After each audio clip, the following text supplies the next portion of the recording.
Alright, so today I'm going to show you how to replace the charging port on the iPhone 5.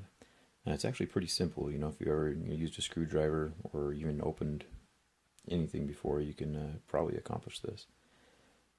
Basically take off the bottom two screws. This is the same pentalobe screwdriver that you would have used for the iPhone 4. They're pretty inexpensive online. I'll list the tools that I use in the video description below, as well as where to find them on Amazon. The toolkit itself is only like 15 bucks. It's not too bad. Anyway, grab a little suction cup once you got those screws out and pry up a little bit. In hindsight, definitely use a plastic tool for this if you don't want to scratch up your phone. But by this point, you know, the phones are mostly scratched anyway.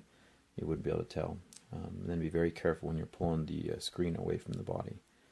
You can see that there is a metal bracket right here. If you're going to take the screen off, redo these 3 screws, take them out, and then you can pop the screen off. But what I just did is I kind of just leaned the screen back up against something so it wouldn't put any stress on the cables, but it would still be out of my way. Right here I'm taking apart 3 screws off the metal bracket, and the metal bracket comes apart in 2 places, and you can kind of see that I'm placing the screws on the piece of paper in such a way that I'll remember where they go later. So all 3 screws and the 2 bracket pieces are organized right there. Pop the ribbon cable off with just your plastic pry tool. Lift it away. It's kind of like a little Lego piece. Snaps on and off just like that. Then there are 7 screws down at the bottom. This corner one.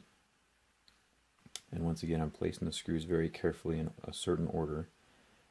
And then there's 4 screws holding the actual charging port in place.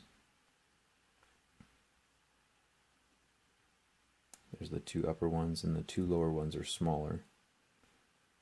And then here's the other bottom left corner. And then there's 1 more screw right here that kind of holds this other little metal part in place.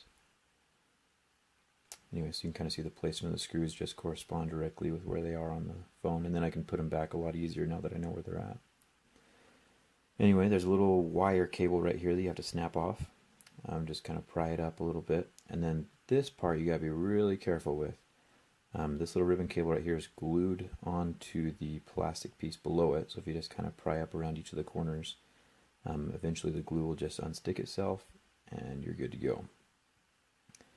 If you rip that cable, you'll have some problems in the future. Anyway, here's the speaker itself. Pull that out. You can see this little plastic bit up top. That's what kept it under the main motherboard. I'll put that. If you need to replace that, that part's only like 5 bucks on Amazon. I'll put a link in the video description for that as well. Anyway, then you take the ribbon cable and just kind of pull it away gently and just kind of unstick it from the glue that is below it. It comes off pretty easily. And then pull it off. And you can see it's all of this right here is the part that you're replacing. You have the headphone jack on the left side, and then the microphone between the headphone jack right here, and then you have the charger itself. To put it back in, I start by just putting the charging port in the correct spot and just kind of popping it into place. It fits, it slides right back in that groove where it came from. And then positioning the headphone jack and the microphone in place as well. And then just kind of pressing down, you know, sliding this little corner underneath the motherboard and then pressing down the rest of the ribbon cable into place.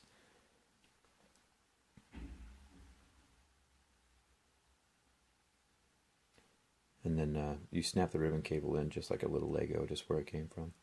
Anyway, put the speaker back in by sliding that little notch underneath the motherboard.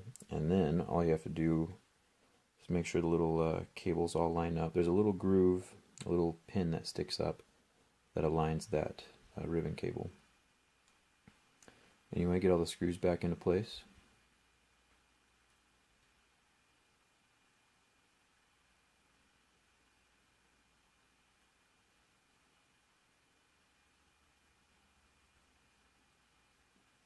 Doesn't really matter what order you do them in. And then snap the wire cable back in. It's just like a little pin that snaps onto the head of the little pin in the motherboard. It's pretty straightforward. Anyway, and then as far as little metal brackets go, I position them, and then I put the center screw in first, and that keeps the brackets in one place where I can adjust them just a little bit so I can put the top and the bottom screw in.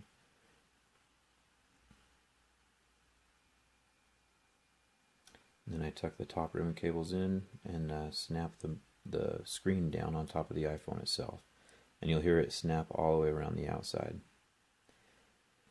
And then you're good to go. Make sure you do put the bottom 2 screws in, the pentalobe ones, to hold the screen down. But yeah, everything works. If you have any questions, make sure to leave them in the comment section below. Make sure to like this video if it helped you. And don't forget to subscribe. And once again, I'll put everything you need in the video description below. So make sure you go down there. If you need any parts, just click them right from Amazon. Anyway, thanks for watching.